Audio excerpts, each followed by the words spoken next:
আজকে আমি বাংলাদেশের বাবার যে জন্মস্থান হরিতলা বাহুবল থানার সেই ঘটনাটা বলবো। তো আমাদের মানে সবচেয়ে বড় আকর্ষণ ছিল বাংলাদেশে যাওয়ার, সেটা হচ্ছে বাবার জন্মস্থান, বাবার সঙ্গে দেখা। এবং বাবা এতদিন পরে গেছেন ওখানে। আর, ওখানে তপন মামা, পরিতোষ মামা, গোপাল মামা এরা মানে আইডেন্টিফাই করেছেন জায়গাটা, আমাদের সঙ্গে কথাবার্তা হয়েছে। তো আমরা সেখানে যাব দেখতে, মানে ভিতরে একটা খুব উত্তেজনা, খুব এক্সাইটমেন্ট যে বাবার ওখানে যাব, কতদিন পরে যাব বাবার ওখানে, কিরকম দেখবো। অনেক কিছু পড়েছি, বাবা হয়তো কিছু বলেছেন, সেগুলো আমরা শুনেছি। তো খুব একখানা উত্তেজনা ছিল, ভেতরে ভেতরে খুব একখানা ছিল। আমরা সবাই মিলে তো প্রথমবার গেলাম সেটা হচ্ছে জায়গাটা দেখতে, তখন বাবা যাননি, আমরা এমনি ঘুরে এলাম।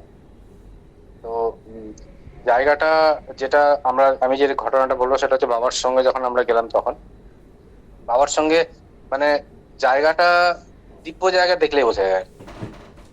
আহ অনেকটা জায়গা, মানে বাবার যে বাড়িটা, মানে বাবা যেখান থেকে জন্ম হয়েছে, যেখানে বাবার বাবা মা থাকতেন, সেই জায়গাটা সেটা তো এখন ভেঙে পড়ে গেছে। ওই জায়গাটাতে একটা শেড বানানো হয়েছিল, মানে আমরা যখন প্রথম গেলাম তখন দেখলাম ওটা চলছে আর কি। তো শেড শেড বানানো হয়েছে একটা। বাবার আহ বাবার বাবা মানে আমাদের শিবানন্দ বাবার বাবার পূজিত যে আহ শিবলিঙ্গ, সেটা ধ্বংসাবশেষের অবস্থায় ছিল, কিন্তু সেটাকে আবার উন্নয়ন করা হয়েছে। আর যে হরিতকি গাছটা ছিল, সেই হরিতকি গাছটা আছে। মাটির যে ঘরটা ছিল সেটা বোঝা যায় যে ওখানে একটা মাটির ঘর ছিল, যেটা ঘরটা পড়ে যাওয়ার পরে একটু উঁচু নিচু হয়ে আছে। একটা হরিতকি গাছ আছে। আর সেই হরিতকি গাছ সম্বন্ধে ওখানকার মানে ভক্তদের মধ্যে, ওখানে অনেক ভক্ত আছেন বাবা, প্রচুর প্রচুর ভক্ত আছেন। তারা গ্রামের লোকেরা সবাই যেরকম ভাবে আমাদেরকে বললেন আর কি, যে জায়গাটা এত সুন্দর।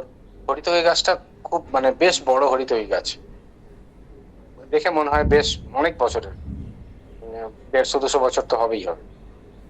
আর ওই হরিতকি গাছের তলায় হরিতকি কুড়ালাম কিছু।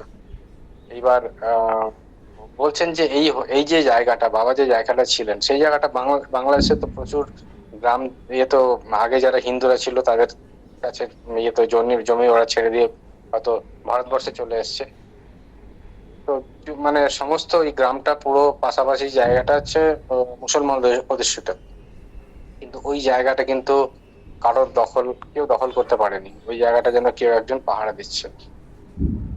আর একজন ওখানকারই একজন বয়স্ক ভদ্রলোকের সঙ্গে কথা হচ্ছিল।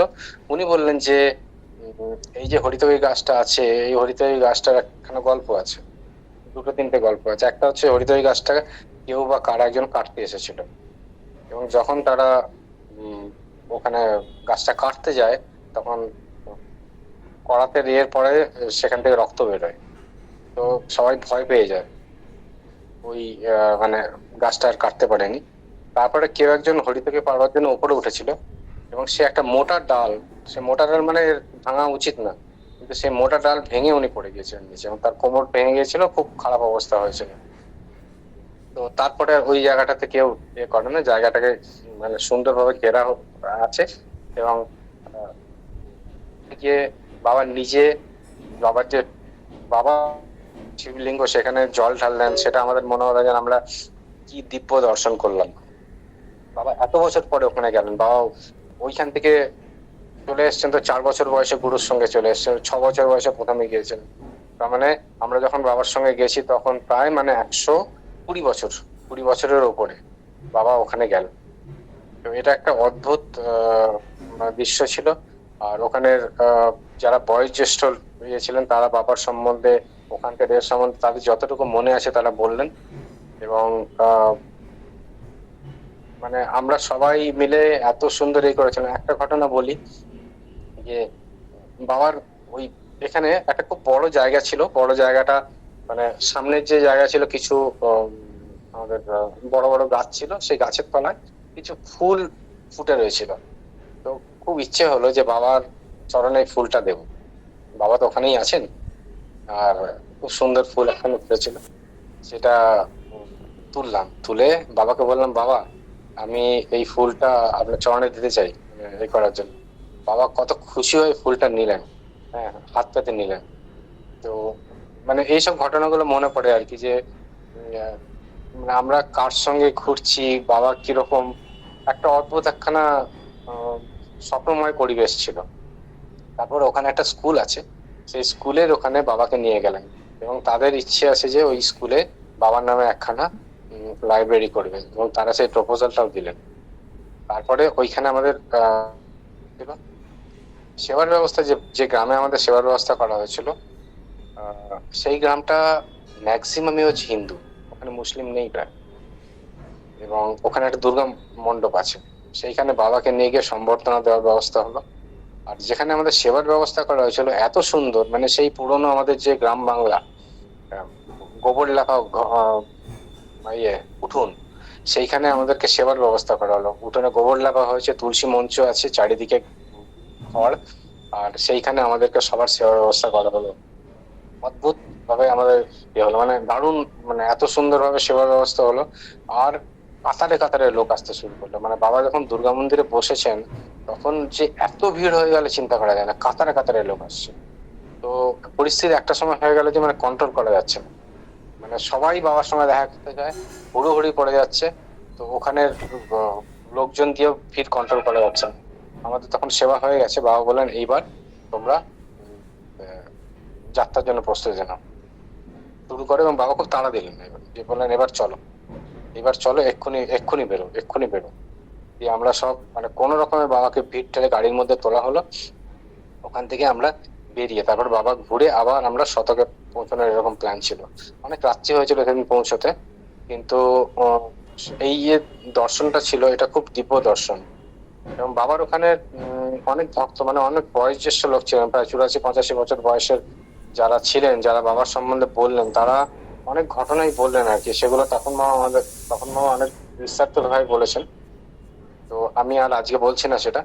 তো দুর্গা মন্দিরে ওই এই যে এগুলো দেখলাম আমাদের, মানে গ্রামের যে পরিবেশ, বাবা যেখানে ছিলেন, এই জায়গাটা মানে একটা আধ্যাত্মিক জায়গা।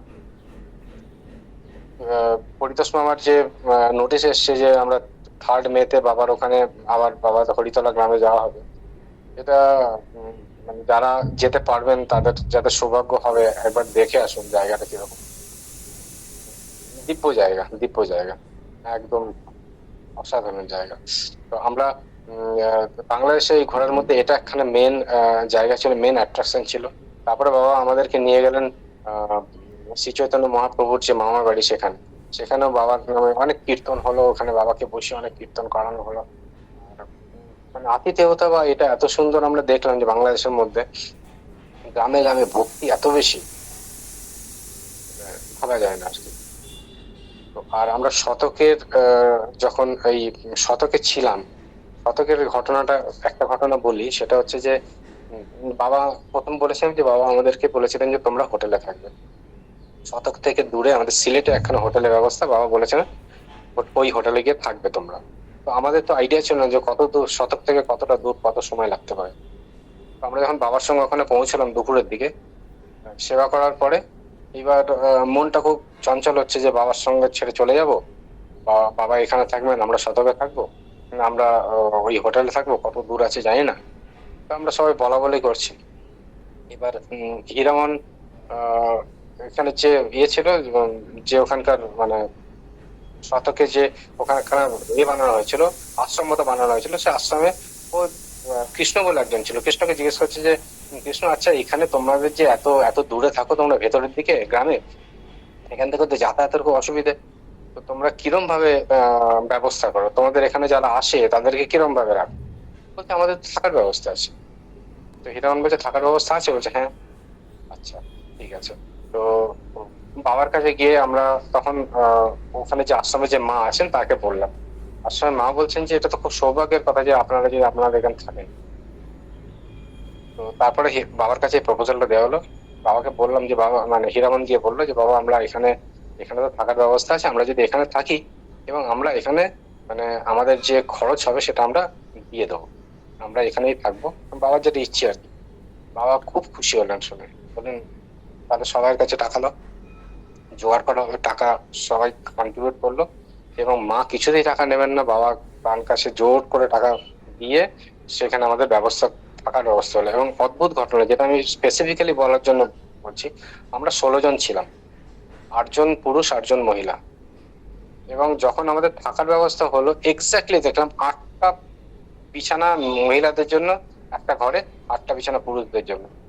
তো এইটা দেখে মনে হলো যে বাবা আগে থেকে ডিসাইড করে রেখেছিলেন, এটা একটা লীলা করলেন উনি, যে আমরা কিরকম ভাবে এই ব্যাপারটাকে রিয়াক্ট করি, আমরা কিরকম ভাবে দেখি, আমাদের শিক্ষা কি হয়েছে, এটা উনি পরীক্ষা করলেন। পরীক্ষা করে আমরা যখন মানে বলতে পারি উত্তীর্ণ হলাম, বা মানে আমরা উত্তীর্ণ হলাম না, কিন্তু বাবা পরীক্ষাতে আমাদেরকে পরীক্ষা করে দেখলেন, তারপর আমাদের ব্যবস্থা করলেন। তো বাবা প্রত্যেকটা জায়গায় যখন লীলা করেন তখন আমাদেরকে দেখেন, ভক্তদেরকে পরীক্ষা করেন যে ভক্তদের ভক্তি কতটা আছে, কতটা তাদের মধ্যে টান আছে। সেই টানটা দেখার পরই সেটা করে। এবং আমরা খুব আনন্দে সেখানে 10 দিন ছিলাম। তো শতকের ওই জায়গাটা আমাদের মানে মেমোরিতে কখনোই যাবে না।